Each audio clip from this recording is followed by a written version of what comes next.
Ano pagkakaiba ng owner's equity at saka net worth? O para sa akin, pagdating sa accounting, parehas lang ang formula niyan. Assets equals liabilities plus owner's equity. Or assets equals liabilities plus net worth. Depende na lang or ang pagkakaiba niyan ay depende kung saang sitwasyon mo gagamitin. Kung ang negosyo ang pinag-uusapan, ang gagamitin mo ay assets equals liabilities plus owner's equity.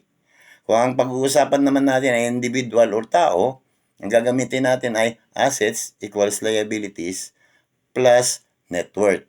Kagaya ng mga napapanood natin, nababasa o nadidinig na ang mga employees sa government, nagsasubmit sila ng annual SALN. So, lagi nating napapakinggan yung tungkol sa net worth. So, ibig sabihin yung kanilang total assets minus total liabilities equals yung kanilang net worth. Okay?